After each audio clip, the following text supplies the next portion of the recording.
Terima kasih sudah setia selalu menonton di channel ini, tak lupa saya doakan kalian dan sekeluarga sehat selalu. Bab 86, Monyet Putih yang Lucu. Seperti jiwa yang diberkati, ketika Aiden berpikir, nebula di dantiannya mulai berputar dengan keras, dan sejumlah besar esensi yang diubah dari pil esens dan diserap oleh nebula dalam sekejap. Klik. Ketika suara samar terdengar, semacam pengekangan di tubuh sepertinya rusak, dan aura di tubuh Aiden tiba-tiba melonjak. Alam kekuatan magis akhirnya tercapai. Haha.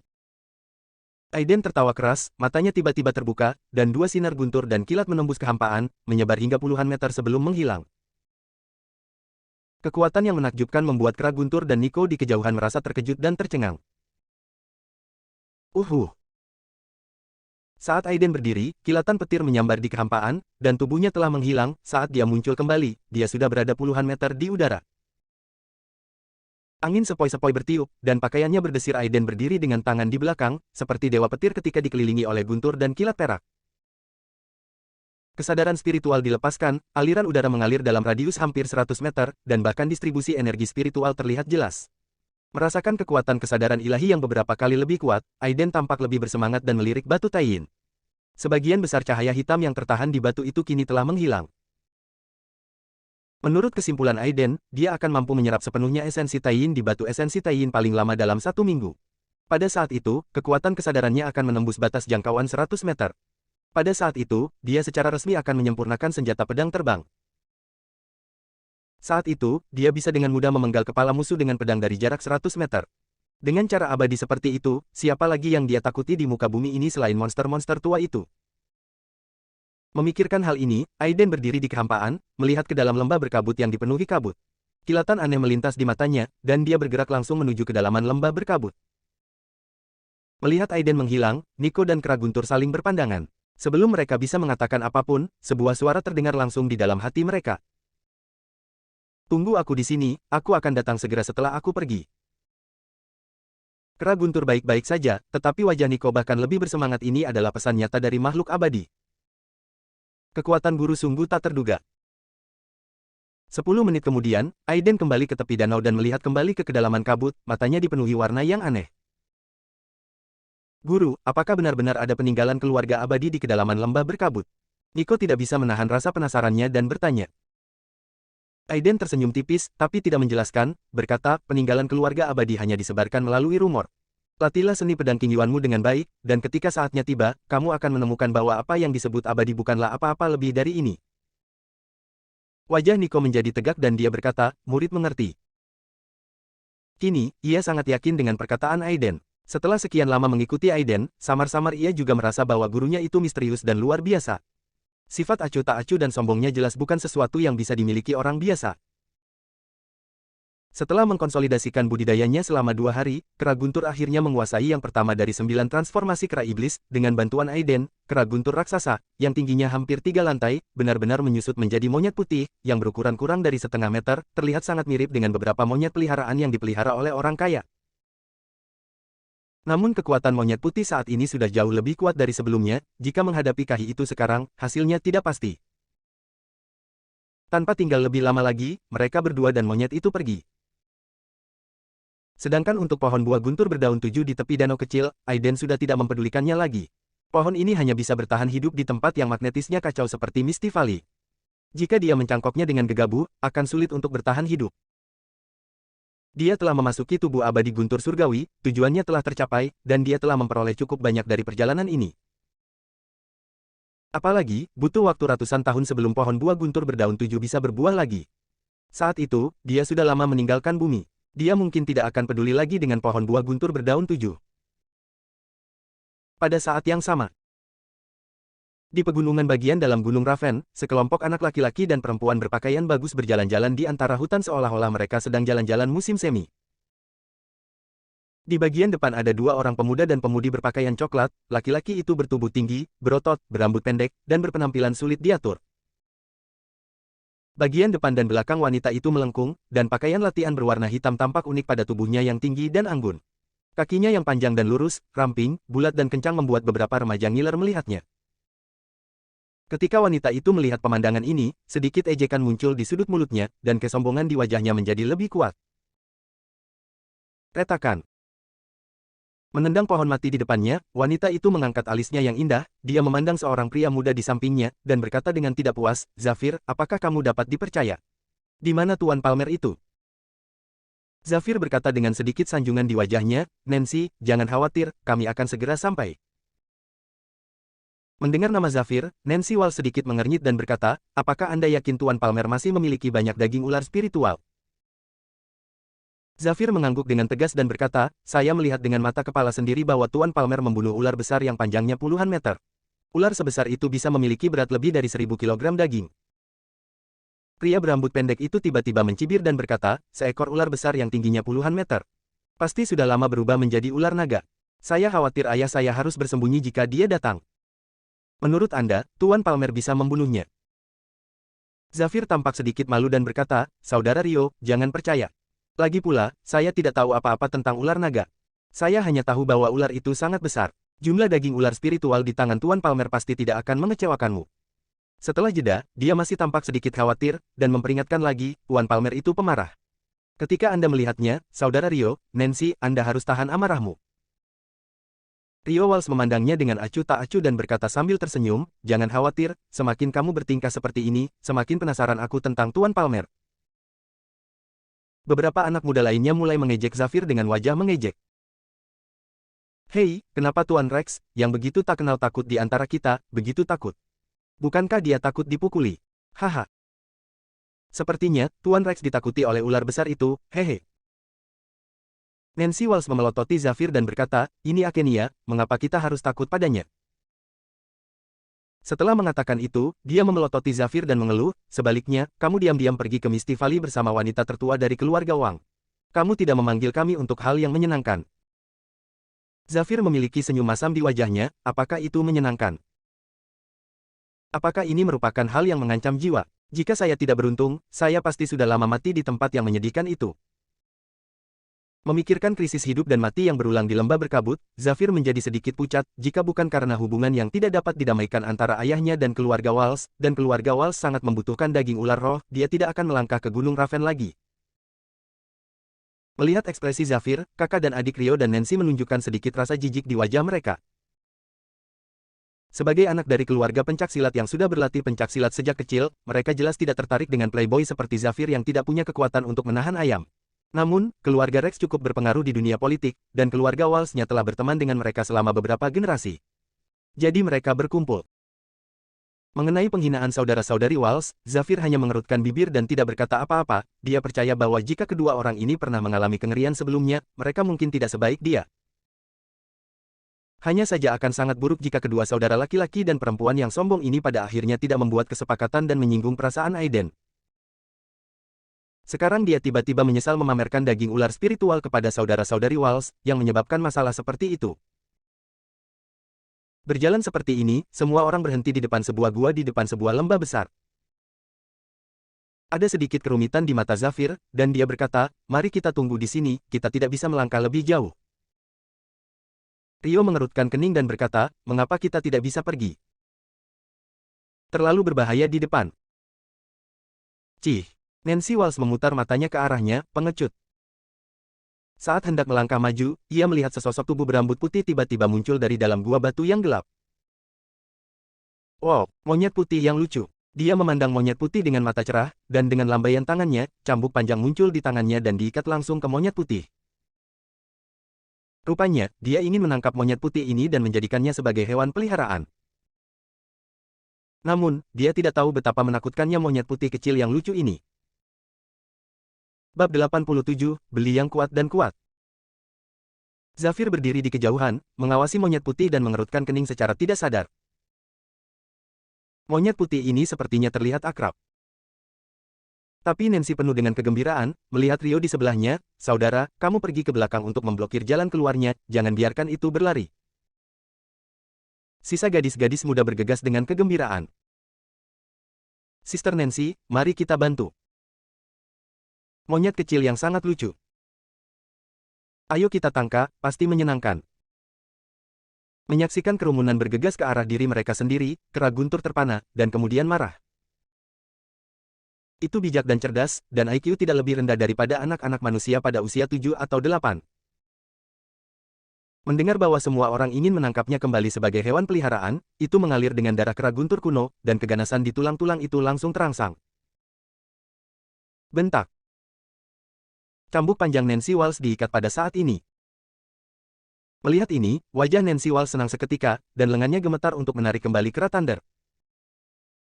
Namun, detik berikutnya, wajahnya menjadi sulit untuk dilihat, cambuk lurus, tetapi monyet putih kecil tetap diam.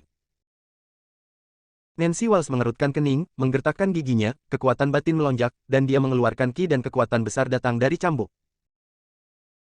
Ada jejak penghinaan di mata monyet putih, dan tiba-tiba satu tangan menggenggam cambuk, dan tiba-tiba mencampakkannya. Ah! Wajah Nancy Walsh berubah secara instan, berteriak, seluruh orang terbang, dan cambuk panjang juga pecah. Hati-hati, wajah Rio Walsh berubah, tubuhnya bergerak, dan dia berubah menjadi bayangan hitam langsung menghilang di tempatnya. Di antara cahaya listrik dan batu, Nancy Walsh, yang tertegun di pelukannya. Kamu tidak apa-apa. Wajah Nancy Walsh sedikit jelek. Melihat monyet putih kecil itu, ada jejak kecurigaan di matanya. Dan gadis muda yang berteriak untuk membantu Nancy Walsh menangkap monyet-monyet kaku di tempat pada saat ini. Mereka benar-benar merasakan krisis yang mengerikan pada monyet kecil ini. Mata Rio sedikit kental, dan ada sedikit panas di wajahnya, bergumam, monyet putih ini tidak sederhana, saya khawatir itu adalah spesies Sakmal. Kata-katanya jatuh, dan tubuh monyet putih itu tiba-tiba menghilang. Segera setelah itu, sosok putih yang tidak jelas muncul di depannya, dan krisis hidup dan kematian yang kuat jatuh sementara. Wajahnya berubah tajam, tetapi tubuhnya tampaknya kaku dan sulit untuk bergerak. Ketika kera guntur mau melambaikan tangannya, suara samar datang dari telinga. Brody, kembali. Sosok putih di depan saya sepertinya enggan, tetapi detik berikutnya, masih menghilang. Nancy khawatir, kakak, kamu baik-baik saja. Nancy menyeka manik-manik keringat di dahinya, dan Rio menggelengkan kepalanya dengan hati yang tersisa, mengatakan, tidak apa-apa. Dalam pandangan semua orang, ada dua figur lagi saat ini. Kepala orang itu, dengan tubuh yang panjang dan kulit acuh tak acuh, seperti remaja 17 atau 8 tahun, dan monyet putih berjongkok di pundaknya saat ini. Di belakangnya, seorang pria muda dengan membawa pedang perunggu, seperti pelayan. Rio Walsh dan yang lainnya bingung, dan dia tidak bisa berbicara, dia melihat Zafir dengan senyum di wajahnya, dan dengan cepat berlari dan menyembah, Tuan Palmer. Aiden meliriknya dan mengerutkan kening, Zafir, apa artinya membawa orang-orang ini ke sini? Zafir takut dengan mata Aiden, dan dengan cepat menjelaskan, Tuan Palmer tidak boleh disalahpahami, kita tidak jahat. Hal yang baru saja disalahpahami, semua kesalahpahaman. Nancy tidak sengaja menyinggung hewan peliharaanmu. Red, Aiden belum berbicara, tetapi Nico mencibir, buka matamu untuk melihat dengan jelas, siapa itu? Sebuah gas putih disemprotkan di hidung kera guntur, dan dia meliriknya dengan jijik. Ini, Zafir terkejut luar biasa ketika dia melihat mata Thunder Ape, dan dia takut. Apakah ini kera putih? Tepat sekali. Nico menjawab, untungnya, sekarang ditaklukkan oleh guru, dan Anda masih ingin menerimanya sebagai hewan peliharaan, benar-benar tak tahu malu. Zafir berkeringat, dan ingat kengerian yang didominasi oleh kera Thunder sebelumnya. Dia sangat takut sehingga dia pucat. Aiden melambaikan tangannya dan menatap Rio di kejauhan, dan berkata, hal ini. Apakah Anda menungguku? Zafir menarik napas dalam-dalam dan berkata, tepat sekali. Aiden menatapnya tanpa ekspresi, dan berkata, Mystic Valley sangat berbahaya, berani kembali, katakanlah, apa yang ingin kamu lakukan. Ini, Zafir berkeringat, dan sebelum berbicara, Nancy datang, apakah kamu Tuan Palmer? Aiden mengangguk. Nancy berkata dengan samar, mari kita buka harga, kita di sini untuk mengumpulkan daging ular spiritual Anda. Untuk sementara, dia menunjuk ke kera guntur di bawah Aiden, dan menyeringai, ngomong-ngomong, berapa harga monyet putih ini, saya juga membelinya. Aiden melirik Zafir, tetapi melihat bahwa dia tersenyum sambil tertunduk. Dia menggelengkan kepalanya dengan lembut, tersenyum, dan berjalan lurus. Hei, apa maksudmu? Nancy tiba-tiba menjadi marah dan berteriak, kamu mengabaikanku. Rio, yang belum berbicara, tiba-tiba tersenyum. Saudara Palmer, jangan keberatan, saudariku tidak tahu apa-apa, dan mulutnya tidak tertutup. Jangan pedulikan. Aiden melambaikan tangannya dan berkata, tidak apa-apa. Dia melirik Rio, dan berkata dengan samar, daging ular guntur telah dikonsumsi oleh saya, jadi saya minta maaf. Alis Rio terkunci, dan tertawa, benarkah? Aku mendengar dari Rex, ular roh memiliki ribuan pound, apakah saudara Palmer memandang rendah keluarga Walsh? Aiden melirik Zafir, yang sangat takut, dan mengabaikannya, tetapi tertawa, berkata, lihatlah bawaan kami, di mana aku bisa berpura-pura menjadi 1000 pound daging ular. Rio mengerutkan kening, dan sebelum dia berbicara, Nancy berkata, jika Anda menyembunyikan daging ular, bagaimana dengan mengirim seseorang untuk mengangkutnya? Aiden menggelengkan kepalanya dan tersenyum, terlalu malas untuk berbicara, berbalik, itu saja, percaya atau tidak. Wajah Rio berubah. Ketika dia melihat Aiden ingin pergi, wajahnya tiba-tiba menjadi dingin, tubuhnya tiba-tiba bergerak, dan dia muncul tepat di depan Aiden, mengerutkan kening. 2. Aku menyarankan kamu tidak memanggang atau tidak makan dan menghukum. Hari ini, aku khawatir daging ular roh ini, kamu harus menjualnya jika kamu memakannya, kamu harus menjualnya jika kamu tidak menjualnya. Senyuman aneh keluar dari wajah Aiden, dan berkata dengan samar, apakah Anda siap untuk membeli dan menjual? Setelah merobek wajahnya, Rio tidak lagi tersembunyi. Apa katamu? Bahkan jika Anda memiliki sedikit kekuatan, ini adalah Akenia, situs keluarga Walsh saya. Tidak jauh, Zafir menghela nafas, dan tentu saja, apa yang paling dia khawatirkan muncul. Saudara dan saudari yang arogan ini membuat Aiden marah. Aiden menggelengkan kepalanya dan mencibir, tanpa menjawab, tetapi ada sedikit kedinginan di matanya. Dia berkata kepada Nico di belakangnya, kesempatan untuk menguji hasil latihan Anda ada di sini. Ngomong-ngomong, jangan menyakiti hidupnya, hancurkan kakinya. Raut wajah Nico serius, dan dengan hormat berkata, ya. Bab 88, Transformasi Nico. Kiang. Pedang panjang itu terhunus dengan cahaya dingin. Nico memegang pedang di tangan kanannya, wajahnya acuh tak acuh, tetapi matanya menunjukkan sedikit kegembiraan. Ini adalah pertarungan pertamanya sejak pelatihannya. Dia tidak boleh mengecewakan gurunya. Melihat ini, wajah Rio muram seperti air. Dia memandang Nico, tertawa marah, dan berkata dengan nada menghina, dia sendiri yang ingin mematahkan kakiku. Ekspresi Aiden tetap tidak berubah dan dia berkata dengan tenang, dengan dia, itu sudah cukup untuk berurusan denganmu di tahap awal kekuatan internal. Oke, Rio dipenuhi amarah dan berkata dengan dingin, karena kamu mencari kematian, maka jangan salahkan aku. Nancy berkata dengan semangat, saudaraku, kita harus memberi pelajaran pada orang ini dan memberitahu mereka betapa kuatnya keluarga Walsh kita. Rio mengangguk dan berkata dengan dingin, jangan khawatir. Sebelum dia selesai berbicara, dia mengambil satu langkah ke depan, tubuhnya tiba-tiba meledak dengan momentum yang kuat, dia memandang Nico dan berkata, Rio Walsh dari keluarga Walsh Akenia, tolong pencerahannya. Wajah Nico serius, tapi dia tidak mengatakan apa-apa lagi, dia hanya mengangkat tangan kirinya sedikit dan berkata, tolong. Jejak kemarahan muncul di wajah Rio, prajurit diharuskan menyatakan status keluarganya sebelum berduel, tapi orang ini justru mengabaikannya. Huff, mencari kematian. Dengan teriakan pelan, Rio tiba-tiba membungkuk, lalu terbang seperti seekor citah. Tinju angin api. Saat Rio Walsh bergerak maju, tangan kanannya langsung ditembakkan, membawa suara angin menderu, dan mengenai kepala Nico. Pukulan ini sangat cepat hingga hampir menimbulkan bayangan di udara. Nico memiliki pengalaman yang sangat sedikit dalam melawan musuh, tetapi bagaimanapun juga, dia telah berlatih teknik pedang Qingyuan yang lengkap dalam mengolah keabadian. Saat ini, dia sudah setengah melangkah ke dalam Tao. Baik kebugaran fisik maupun keenam indranya telah secara kualitatif meningkat dibandingkan sebelumnya, ketika kegembiraan di matanya menjadi lebih kuat, dia mengangkat tangannya dan menusuk dengan pedang, tanpa ragu-ragu. Ci. Pedang perunggu itu membelah udara dan bertabrakan dengan tinju Rio di matanya yang terkejut. Ledakan. Ada suara benturan yang tajam, dan cahaya perak samar tiba-tiba muncul di tangan Rio, dan ada percikan api saat pedang dan tinju bertabrakan. Sarung tangan tinju. Mata Nico menyipit, namun pedangnya tidak berhenti, berputar di udara dan menusuk bahu kanan Rio Walsh dengan sudut yang rumit. Wajah Rio dingin, dan dia mendengus marah, dia bergerak maju bukannya mundur, memutar tubuhnya sedikit ke samping, tangan kirinya seperti bola meriam, mengenai pedang panjang dari bawah ke atas di antara petir dan batu api. Pedang panjang itu mengeluarkan teriakan pelan, ekspresi Nico berubah, dan tubuhnya bergetar tanpa sadar. Melihat hal tersebut, wajah Rio menunjukkan sentuhan kegembiraan, ia memanfaatkan kesempatan tersebut dan momentumnya kembali meledak, ia memukul dengan tangan kiri dan kanannya satu demi satu, seperti angin kencang, terus-menerus menghantam dada Nico. Nico tidak punya pilihan selain mundur dan bertahan.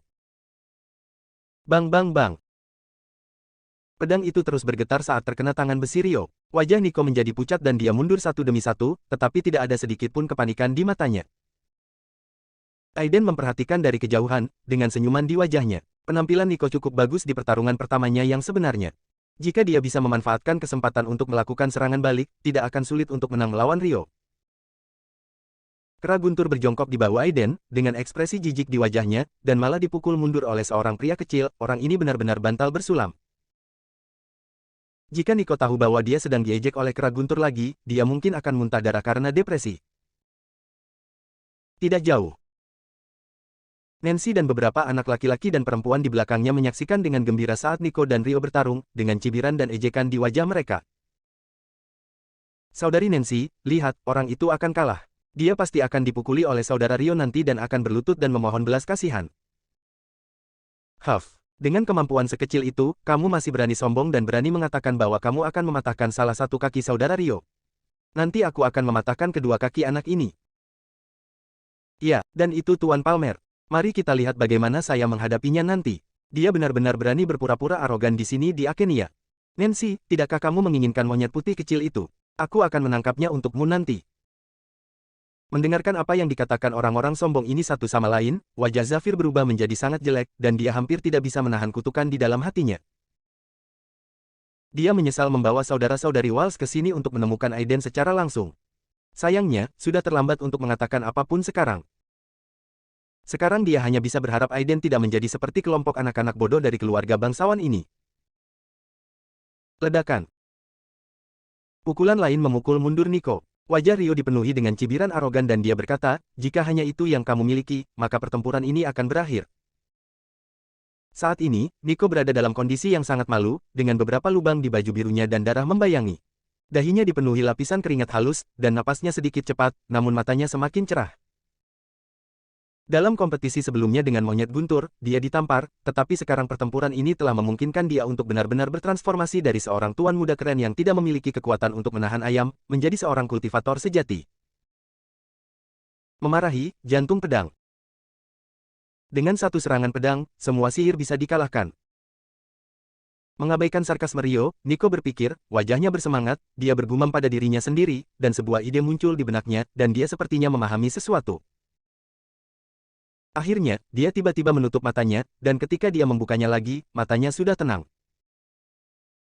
Melihat ini, senyuman Aiden menjadi lebih cerah, pemahaman anak laki-laki ini cukup bagus, dan dia benar-benar memahami metode budidaya sebenarnya dari pedang King Yuan dengan sangat cepat. Nah, teknik pedang King Yuan miliknya adalah teknik yang luar biasa. Tepat ketika Aiden menghela nafas, wajah Nico sangat tenang, dia benar-benar melepaskan pertahanannya sepenuhnya dan mengambil inisiatif menyerang Rio untuk pertama kalinya. Rio mendengus dingin, berpura-pura menjadi hantu. Sebelum dia selesai berbicara, dia meninju. Mata Nico tajam, dia tertawa keras, dan menusuk dengan pedang biasa. Namun, jika ada ahli ilmu pedang di sini, dia pasti dapat melihat bahwa pedang ini memiliki keagungan dan keberanian yang tidak akan pernah kembali. Ledakan. Ujung pedang dan tinju bertabrakan. Mata Nico berbinar dan dia meraung, rusak. Berdengung. Pedang perunggu itu bergetar hebat dan mengeluarkan raungan panjang. Ekspresi Rio berubah drastis untuk pertama kalinya. Ketika dia merasakan energi agung datang dari pedang panjang itu, tubuhnya terasa seperti ditabrak truk berat.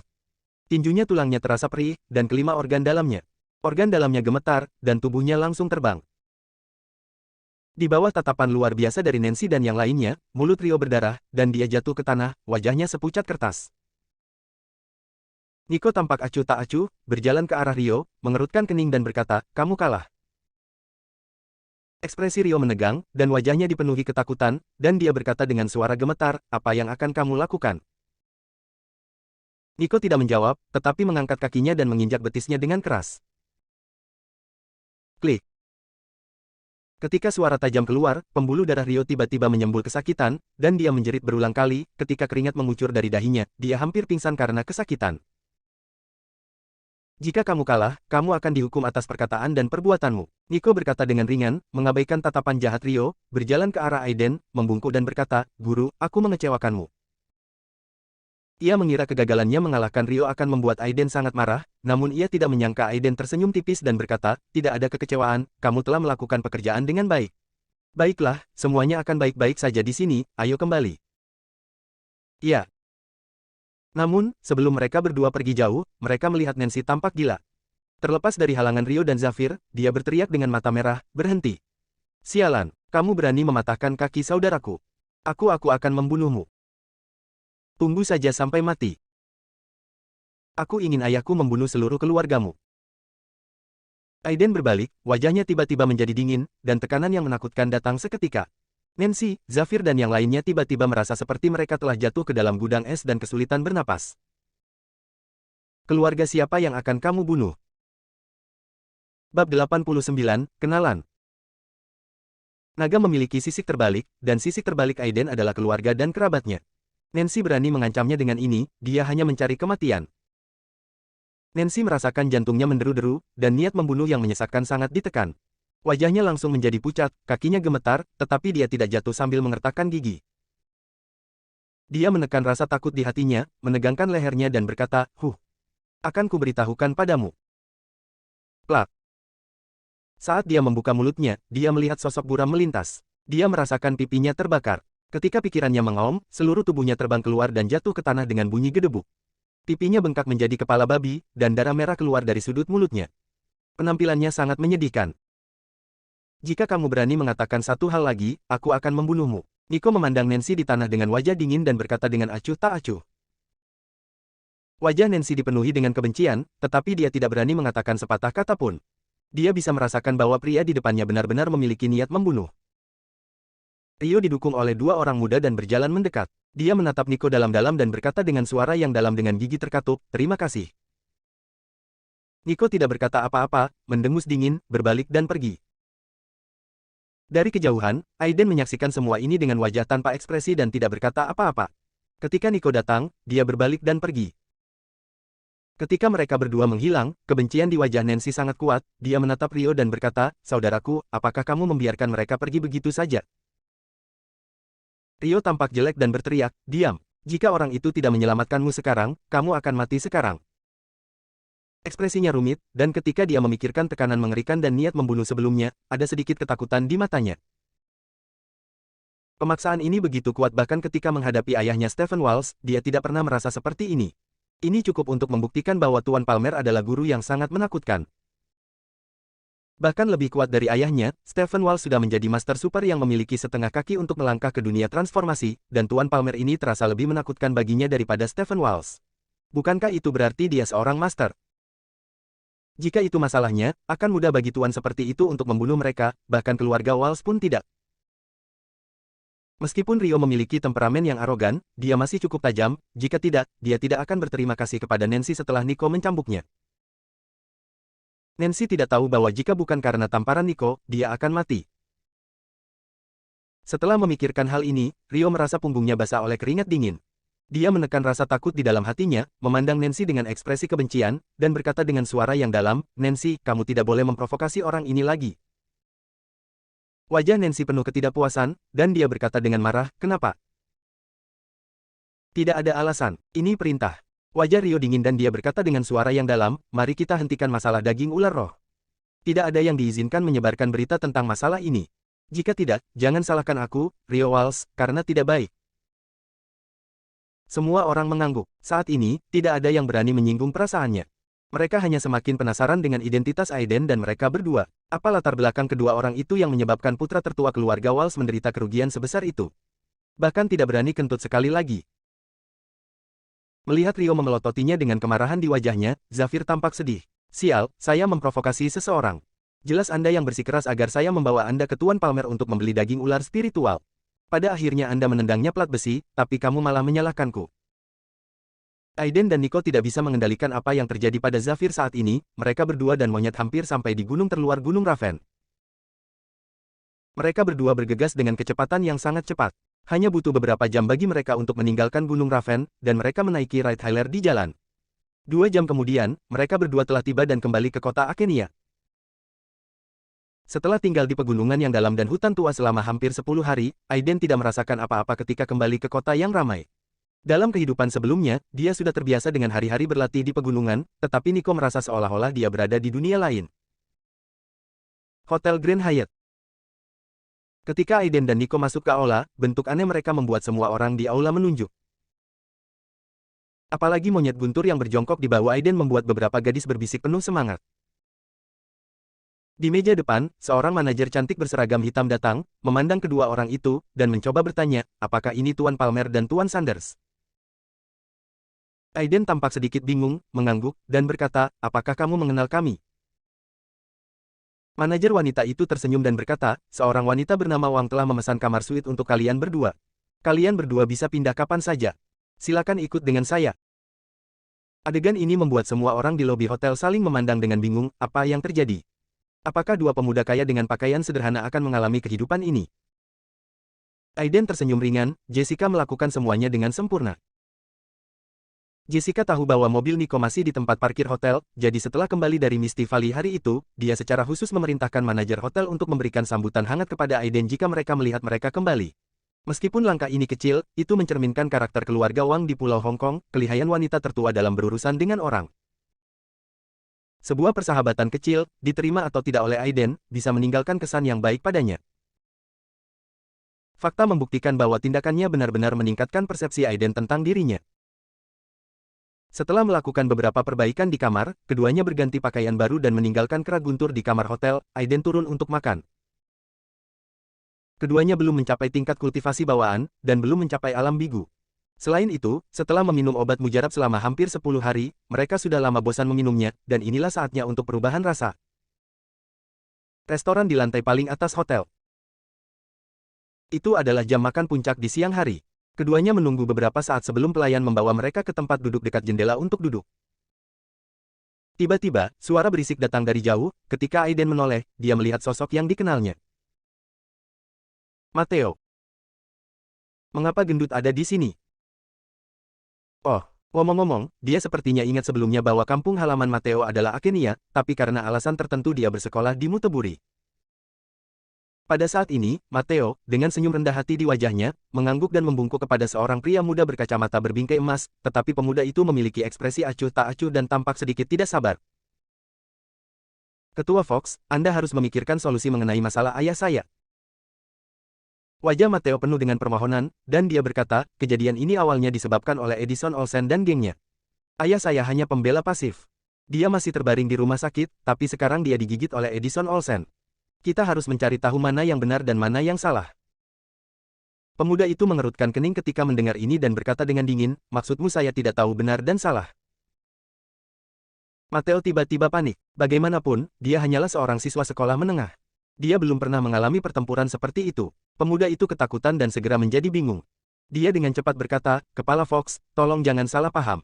Ini bukan itu maksudku. Oke, pemuda itu melambaikan tangannya dengan tidak sabar, cara menangani masalah ini, tentu saja kita akan mengetahuinya. Selain itu, sejauh yang saya tahu, kedai teh Anda adalah bangunan ilegal. Apa pilihan terbaik Anda? Jadi, jadilah siap. Konstruksi ilegal. Bagaimana ini mungkin? Kata Matteo dengan wajah jelek. Bagaimana mungkin? Pemuda itu mencibir dan berkata dengan tenang, izinkan saya mengingatkan Anda lagi bahwa kedai teh Anda adalah bangunan ilegal. Tim Edison Olsen menghancurkan bangunan ilegal tersebut sesuai dengan hukum. Namun, ayah Anda dengan keras melawan dan memukuli Edison Olsen dan 5 orang lainnya. Jika masalah ini menjadi serius, Anda harus tahu konsekuensinya. Melihat ekspresi Matteo berubah satu demi satu, pemuda itu mengernyitkan bibir sambil mencibir, dan menetapkan kondisi dengan tepat, tentu saja, jika Anda bersedia merahasiakannya, itu bagus sekali. Saya pikir Tuan George dari Gordon Real Estate akan dengan senang hati berbicara dengan Anda. Wajah Matteo memerah dan putih, dan akhirnya dia tertawa sedih, menatap pemuda lalai di depannya dengan mata merah. Ternyata orang sialan ini sudah berkolusi dengan Hyder George dan yang lainnya. Konyol, saya masih menganggapnya sebagai yang terakhir, sungguh ironis. Bagaimana? Ini adalah kesempatan terakhir Anda. Jika Anda setuju, saya dapat memperkenalkan Anda untuk bertemu dengan Tuan George. Dia merendahkan suaranya dan tersenyum menghina, dan berkata dengan tenang, pria kecil yang gendut, terimalah takdirmu. Ada beberapa hal yang tidak boleh kamu ganggu. Kenali kenyataan lebih awal, dan kamu akan terhindar dari rasa sakit darah dan daging. Mateo terdiam, tetapi napasnya berangsur-angsur menjadi lebih cepat dan wajahnya memerah. Ketika kemarahan yang kuat melonjak di atas kepalanya, dia tiba-tiba meninju hidung pemuda itu seperti singa yang marah. Saya mengenali Anda sebagai paman. Ledakan. Pemuda itu tidak pernah menyangka bahwa lelaki gendut pengecut ini berani menyakiti orang lain dengan kejam. Ia tidak siap dan dirobohkan dengan pukulan, kacamatanya terjatuh dan wajahnya berlumuran darah. Dia menatap Mateo dengan ekspresi kejam dan berkata dengan tidak percaya, beraninya kamu memukulku. Sialan, kamu sedang mencari kematian. Sudah kubilang, ayah dan anak keluarga Fatih sudah mati. Aku, Alonso Fox, pasti akan membunuhmu. Segalanya menjadi serius, dan hotel tiba-tiba menjadi berantakan, orang-orang berkumpul dan menunjuk, tetapi tidak ada yang berani maju ke depan. Sebagai salah satu hotel paling terkenal di Akenia, Grand Hyatt Hotel memiliki latar belakang yang sangat kaya. Orang yang bisa makan di sini bisa dikatakan berstatus tinggi. Mateo harus mengeluarkan banyak biaya untuk memesan tempat duduk di sini hari ini. Dia awalnya ingin menggunakan pesta makan malam ini untuk menjalin hubungan dengan Alonso Fox, tapi dia tidak mengharapkan hasil ini. Wajah Mateo galak. Jelas sekali dia benar-benar panik. Dia mengertakkan gigi dan berkata, kamu ingin membunuhku. Kalau begitu aku akan membunuhmu dulu. Berhenti. Sebuah tim penjaga keamanan berpakaian hitam akhirnya bergegas mendekat. Pemimpinnya adalah seorang pria jangkung dengan rambut pendek, menunjuk ke arah Mateo dan berteriak. Dia memandang Alonso Fox di tanah dengan ekspresi jelek, dan dengan cepat membantunya berdiri dan berkata, Ketua Fox, kamu baik-baik saja. Alonso Fox menggelengkan kepalanya dan berkata dengan keras, saya baik-baik saja. Kapten Walse, bunuh pria gendut ini untuk saya akan menanggung konsekuensinya. Pria besar berkepala pendek memandang Mateo yang bermata merah, tersenyum galak, dan berkata, jangan khawatir, kepala seksi Fox, saya pasti akan memberitahu pria kecil gendut ini apa artinya menjadi manusia surga dan bumi. Setelah mengatakan itu, cambuk rendah mengenai betis Mateo. Berlututlah untukku. Taas. Lambaiannya sangat kuat, dengan angin kencang, jika mengenai betis Mateo akan menyebabkan patah tulang, atau patah kaki. Mateo tampak ngeri dan ingin menghindar, tetapi dia ditahan oleh dua penjaga keamanan yang menyeringai. Senyuman sedih tiba-tiba muncul di wajahnya. Orang yang lemah benar-benar bisa diintimidasi. Entah kenapa, dia tiba-tiba teringat pada Aiden saat ini. Pria yang sama penakutnya sebelumnya tiba-tiba berubah menjadi master yang tiada taraf. Jika dia bisa sekuat dia, mungkin dia tidak akan begitu tidak berdaya saat bertemu hal ini lagi. Sayangnya, ini hanya bisa dipikirkan, dia tertawa pada dirinya sendiri, dan ketika dia hendak menyerah, suara tawa yang familiar terdengar di telinganya. Pria gendut, jangan malu-malu di saat kritis ini. Bab 90, Raptor menyeberangi sungai. Saat dia mendengar suara itu, Mateo tertegun dan tanpa sadar menoleh untuk melihat ke belakang. Saat berikutnya, tidak jauh dari sana, wajah familiar sambil tertawa kecil muncul. Aiden. Kenapa dia ada di sini? Pada saat ini, sebuah pertanyaan muncul di benak Mateo yang persis sama dengan pertanyaan Aiden ketika dia melihatnya. Menghitung waktu, Aiden berangkat ke lembah berkabut pada tanggal 3 Mei. Dalam perjalanan, dia berada di dalam kabut selama total 9 hari. Hari ini seharusnya tanggal 12 Mei tahun 2018, dan hanya tersisa 20 hari sebelum ujian kuliah masuk pada bulan Juni. Hari ini, Aiden, ujian masuk perguruan tinggi tidak terlalu penting baginya, jadi dia hanya meminta Isabella untuk mengambil cuti untuknya dan berhenti memedulikan sekolah. Tapi Mateo berbeda. Sejauh yang dia tahu, situasi keluarga Mateo hanya bisa dianggap rata-rata. Ujian masuk perguruan tinggi adalah kesempatan yang mengubah hidupnya. Namun, ketika ujian masuk perguruan tinggi semakin dekat, dia mempertaruhkan segalanya dan kembali ke Akenia. Jelas sekali, situasi di kampung halamannya telah berubah. Sangat buruk. Dengan telinga Aiden, meskipun suara mereka berdua direndahkan, dia masih mendengar setiap kata. Sekarang, dia mungkin memahami keseluruhan cerita urusan keluarga Fatih. Itu tidak lebih dari seorang pengembang real estate dan kepala bagian dengan kekuatan kecil yang bergabung untuk menindas orang biasa. Hal semacam ini bukanlah hal baru, di hari-hari biasa Aiden tidak akan peduli, tapi hari ini orang-orang ini justru menghina teman-temannya, maka itu akan menjadi sial bagi mereka. Narasinya sangat lambat, tetapi segala sesuatunya terjadi dalam sekejap. Kata-kata Aiden sebelumnya terkonsentrasi menjadi satu baris, dan pria besar berambut pendek tidak mendengarnya, dia menendang keluar, dan melihat Mateo tiba-tiba membeku, dan seringai di wajahnya menjadi lebih tebal. Pria gendut ini memang pria yang tebal. Jelas sekali, dia mengira Matteo ditakuti olehnya. Namun, detik berikutnya dia tahu betapa salahnya dia. Ledakan. Cambuk pria besar itu menendang betis Matteo dengan keras, mengeluarkan suara yang tumpul. Mendesis. Kemudian, dia tersentak kesakitan dan tiba-tiba memelintir saat wajahnya memerah. Dengan tendangan ini, dia benar-benar merasa seperti sedang menendang pelat baja. Matteo tanpa sadar menundukkan kepalanya dan melirik betisnya, dan menemukan bahwa betisnya berkilau dengan lapisan cahaya kristal. Cahaya ini sangat tipis, tetapi memiliki tekstur yang cerah dan keras seperti berlian. Wajahnya dipenuhi dengan keterkejutan dan kekaguman. Dia menatap Aiden yang tersenyum dan tanpa sadar berkata, "Aiden, apakah ini?" Begitu dia berbicara, mata semua orang di hotel tertuju pada Aiden. Ekspresi Aiden tetap tidak berubah dan dia tersenyum dan berkata, "Itu hanya keajaiban kecil." Setelah jeda, ada sedikit rasa dingin di matanya. Dia melirik pria berambut pendek, Alonso Fox dan yang lainnya, dan berkata sambil tersenyum, "Pria gendut, tidakkah kamu ingin memukuli seseorang? Aku di sini hari ini, kamu bisa menghajarnya sesukamu. Saya berjanji, mereka tidak akan pernah berani melawan." Setelah Aiden selesai berbicara, seluruh restoran menjadi sunyi. Saat berikutnya, semua orang memandang Aiden seolah-olah sedang melihat orang gila. Siapa pria ini? Dia satu grup dengan pria gendut. Nada suaranya sangat keras. Banyak orang yang hadir jelas pernah berurusan dengan Alonso Fox. Mereka tahu bahwa ayah kepala seksi Fox adalah seorang pejabat tinggi di kota Akenia, dan dia juga memiliki saham di Hotel Grand Hyatt. Jika tidak, kapten keamanan hotel juga akan melakukannya. Tidak begitu penuh perhatian. Beraninya pemuda berpenampilan seperti siswa SMA ini berani berbicara begitu liar. Ketika semua orang mencibir dalam hati, mereka tidak sabar untuk menyaksikan kesenangan itu. Jika tidak terjadi apa-apa, kakinya dan pria gendut itu pada akhirnya akan patah dan terlempar, bukan? Benar saja, setelah kata-kata Aiden jatuh, wajah Alonso Fox tiba-tiba menjadi muram seolah-olah bisa meneteskan air. Dia menatapnya, menahan amarahnya dan berkata, "Siapa kamu?" Aiden meliriknya dan berkata dengan tenang, "Kamu tidak memenuhi syarat untuk mengetahui siapa saya." Alonso Fox, yang awalnya mempertahankan sedikit alasan, benar-benar marah dengan kesombongan Aiden. Dengan wajah galak, dia berkata dengan galak, "Oke. Bagus sekali. Kapten Walshe, hancurkan mereka. Mulai sekarang, posisi manajer keamanan Hotel Grand Hyatt akan menjadi milikmu." Sial, jika harimau tidak menunjukkan kekuatannya, dia akan memperlakukanku seperti kucing yang sakit. Setelah menerima janji Alonso Fox, pria bertubuh besar berambut pendek itu tiba-tiba menjadi bersemangat. Ia tahu bahwa dengan identitas Alonso Fox, tidak akan sulit untuk mencapai hal ini. "Terima kasih, Tuan Fox."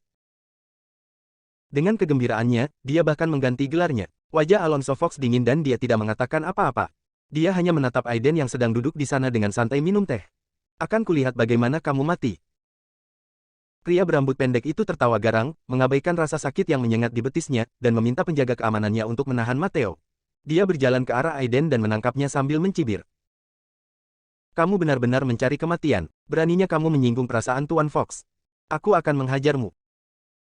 Aiden mengangkat alisnya sedikit dan berkata kepada Nico di seberangnya, "Serahkan padamu, jangan pukul dia sampai mati." Beri pria gemuk itu kesempatan untuk melampiaskannya. Wajah Nico mengeras dan dia berkata, "Ya." Para idiot ini berani menghina gurunya. Jika Aiden tidak mengatakan apa-apa, dia pasti sudah mengambil tindakan sejak lama. Sua. Kilatan cahaya putih melintas, dan semua orang di restoran merasakan angin kencang bersiul lewat. Tubuh pria besar berkepala 1 inci itu jatuh langsung ke lantai. Yang lebih mengejutkan semua orang adalah lantai kayu solid itu hancur berkeping-keping. Nico, yang berpakaian putih dan berwajah dingin, berjalan perlahan ke arah pria berambut pendek dengan ekspresi ketakutan dan mengeluarkan darah dari sudut mulutnya, dan berkata dengan tenang, "Apakah kamu ingin lagi?" Pria berambut pendek itu ketakutan, wajahnya menjadi pucat, berkeringat banyak, dan dia gemetar, tidak berani. Dia dipukul bahkan tanpa melihat dengan jelas bagaimana lawannya menyerang. Ini membuktikan bahwa lawannya jauh lebih kuat darinya. Dia mungkin seorang seniman bela diri legendaris. Ahli seperti itu bukanlah seseorang yang bisa disinggung oleh kapten keamanan. Memikirkan hal ini, kepanikan di wajahnya menjadi lebih hebat. Ekspresi Alonso Fox sangat jelek, dan dia berkata dengan marah, "Kapten Walshe, apa yang kamu lakukan? Cepat bangun dan bunuh dia. Apakah kamu mendengar itu?" Pria berambut pendek itu sepertinya tidak mendengar apapun dan berbaring di tanah berpura-pura mati. Meskipun dia ingin menyenangkan Alonso Fox, dia semakin ingin mati. Beberapa penjaga keamanan di sekitar Matteo saling memandang, tetapi tidak ada yang berani bergerak. Melihat ini, Alonso Fox berteriak dengan marah, "Kenapa kamu begitu takut? Ayo hajar." Siapapun yang membunuh mereka berdua akan menjadi kapten keamanan. Seperti kata pepatah, pasti ada pria pemberani yang mendapat imbalan besar. Beberapa penjaga keamanan sangat ingin mencoba. Akhirnya, seorang pria jangkung dan kurus memalingkan wajahnya, mendengus dingin, dan meninju Matteo. Matteo terkejut dan tanpa sadar menghindar. Tapi detik berikutnya, bayangan putih melintas, dan lelaki malang itu mengerang teredam dan langsung jatuh ke tanah. Pipinya merah dan bengkak seperti kepala babi, dan darah mengalir dari sudut mulutnya. Dia sangat menyedihkan. Ketika penjaga keamanan yang tersisa ketakutan, di bawah perintah Alonso Fox, mereka mengertakkan gigi dan bergegas menuju Nico. Nico mencibir. Saat sosoknya melintas, suara benturan fisik dan jeritan pelan terdengar. Dalam sekejap mata, 5 atau 6 penjaga keamanan jatuh ke tanah sambil mengerang kesakitan, tidak bisa bangun. Alonso menatap semua ini dengan mulut terbuka, dan akhirnya ada sedikit kepanikan di matanya. Ekspresi Nico tidak berubah sama sekali, dia berjalan ke arahnya, meraihnya, melemparkannya ke Matteo yang tertegun, dan berkata, "Dia kuserahkan padamu." Setelah mengatakan itu, dia berbalik dan kembali ke belakang Aiden. Melihat ekspresi kaget dan tertegun Matteo, Aiden tertawa kecil dan berkata, "Aku serahkan padamu." Matteo bernapas dengan cepat, menatap Alonso di tanah dengan mata merah, dan meninju rongga mata Alonso sambil mengertakkan gigi. Karena orang-orang inilah ayahnya dipukuli dan dirawat di rumah sakit, dan satu-satunya rumah di keluarganya dibongkar paksa. Orang-orang ini pantas mati. Bang bang bang. Diiringi teriakan Alonso dan napas Matteo yang terengah-engah, beberapa menit kemudian, Alonso terbaring di tanah dengan darah di wajahnya, seluruh wajahnya bengkak hingga menjadi kepala babi, dan dia tampak sangat menyedihkan. Semua orang di restoran yang menunggu untuk menonton pertunjukan memiliki wajah dingin, dan tidak ada yang mengatakan apa-apa. Ketika mereka melihat ke arah Aiden, mata mereka berubah total. Pemuda ini mungkin adalah seekor naga ganas yang menyeberangi sungai. Bersambung.